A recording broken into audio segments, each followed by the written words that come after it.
Heidi Ho, Arkansas Pilgrim here again. Back in the kitchen to do something with some of my early harvest. What I have is somewhere between 6 and 7 pounds of green onions. Well, purplish green onions.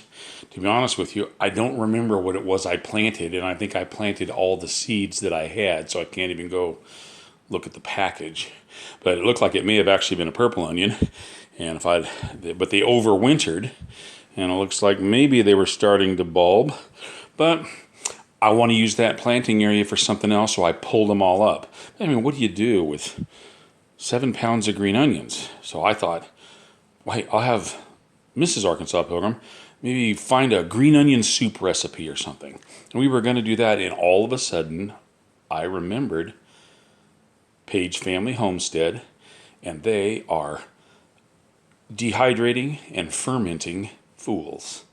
And I have previously fermented cabbage, and also I have a video about fermenting tomatoes, and that's in the future. But I decided to go ahead and ferment these green onions, and whatever I trim from the off the top, I'm going to dehydrate and use as like a green onion powder to make dips or something.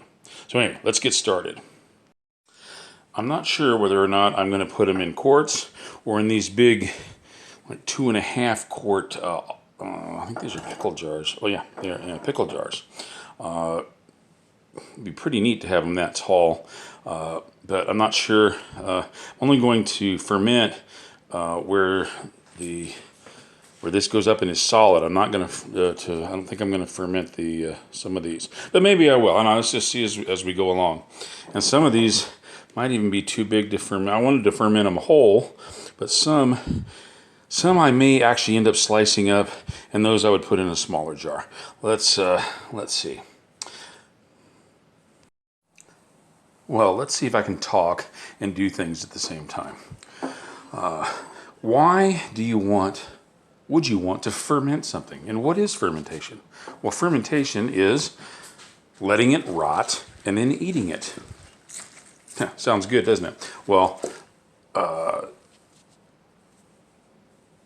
the difference is in rotting and fermenting is that rotting is when bacteria makes the stuff go bad, and fermenting is when good bacteria preserves the stuff and makes it better. And that's what we're going to be doing. We're basically going to be putting this into some salt water, which will give the proper conditions for bad bacteria to die and good bacteria to grow. And first what I'm going to have to do is trim these ends off before I start sticking them in the jars. So I'm going to go ahead and do that. Fermented vegetables. Well, there's lots of different kinds of fermenting, especially like fermenting barley and hops together. That makes a nice beverage. But it also makes, actually multiplies the nutrients, and it gives, what do they call it, probiotics. And I've made this joke before, whether they're probiotics or amateur biotics. They're biotics that are good for you. It kind of multiplies the nutritional value of what you're fermenting, and it also preserves it. I mean, the bacteria is going to go after it one way or the other. So hey, you might as well make it work for you.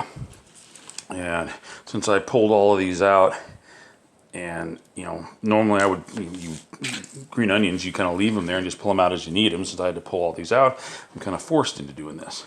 But I'm looking forward to it because those fermented tomatoes, which if you check my video out, there'll be a link in the description. Those were delicious. And there's also a link in the description to Page Family Homestead, because they do fermenting all the time, and you need to check Peggy and Andy out. So let's just go ahead and get all these trimmed, and then we'll go from there. All right, I have a bunch of these trimmed now. I did preliminary cleaning of them yesterday, going and cutting off most of the roots, but I knew I wasn't ready to do anything with them at the time, so I left a little bit of the roots on at the end. But now which also had some dirt in them. So I'm going to have to do a final cleaning of them all before I try to put them in the jars. Okay, I think regular green onions would probably go in here because that would be the height where you get past the solid parts. Actually, now that I think of it, having some of this in there, I'm just gonna, that'll be that way too. Let me go ahead and let's just see what happens. Let's put, I'm gonna put some of the smaller ones in here first. Leave the bulb ones behind. I'll go ahead and pick through those and, well, I'm gonna have to put them in here, trim these off, and then maybe also, pick out if there happens to be any of the green parts that aren't in good shape. But I'll stuff the thing full first, then I'll trim it off. It's getting kind of hard to stuff them in there, so I'm going to go ahead and, let's see, okay, some of them are still on at the bottom. Let's get it. Yeah, let's go ahead and trim this off and then continue to fill. I'll pull them up a little bit because I don't want them sticking all the way to the top. There we go.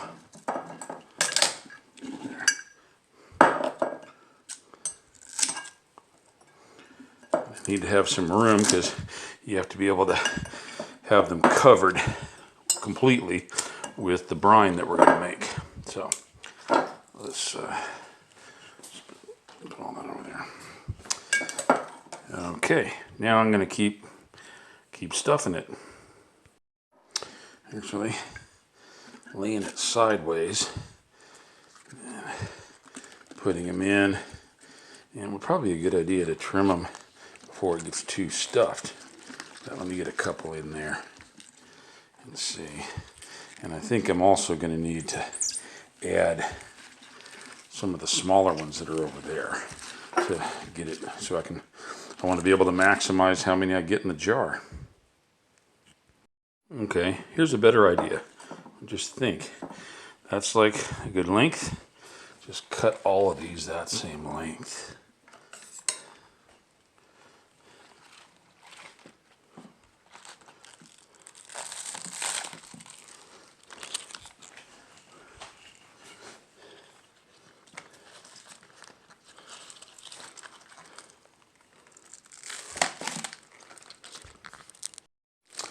What we need to do is to prepare a brine, which most of the things I've seen online use like 1 tablespoon for every 2 cups or 2 tablespoons per quart.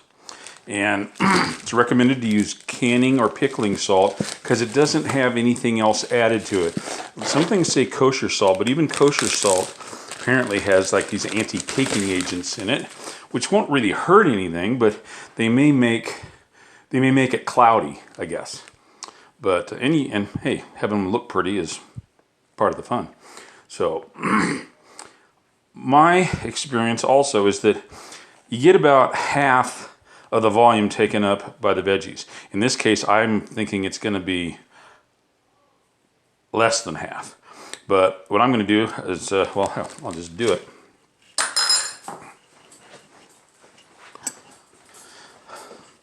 I'm going to go ahead and use filtered water. And I'm going to fill it up first to see how much it's going to need. And then pour it out and mix up the salt and then pour it back in. This way I can just make just the right amount. Now, I have a feeling it's going to need more than that because it'll probably fill up some of the hollows once we get it taken care of. But I'm going to do that there. Go ahead and use the second jar to do my mixing in.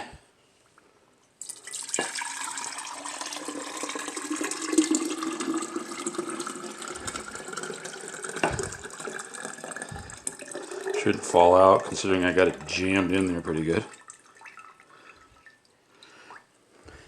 That's it. Yes, see?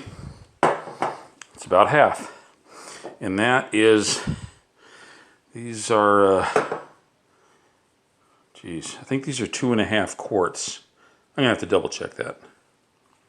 Should have poured it into the measuring cup first and then into here. I think it's more than a quart. Put some of it back there. Here we go. Okay, we've got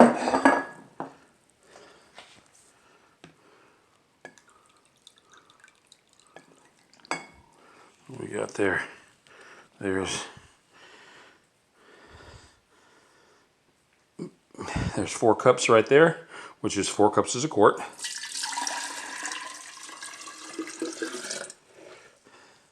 And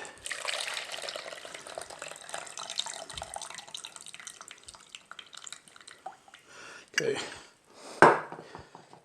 and we've got a little more than 1 cup there. So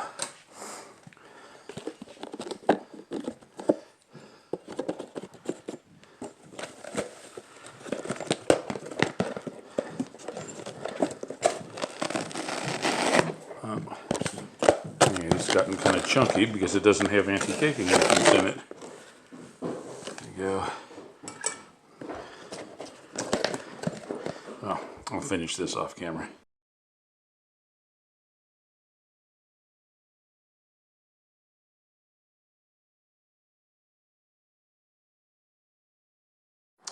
All right, one of the online recipes that I checked, I was thinking about possibly adding some kind of spices or something, but heck with that. One of them I noticed said you can give it a boost by adding a little bit of this apple cider vinegar that's, you know, the raw unfiltered, because it's already got, you know, lacto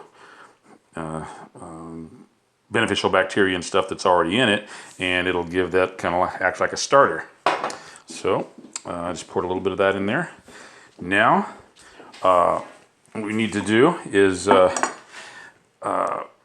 make sure that the tops of everything are covered under the water.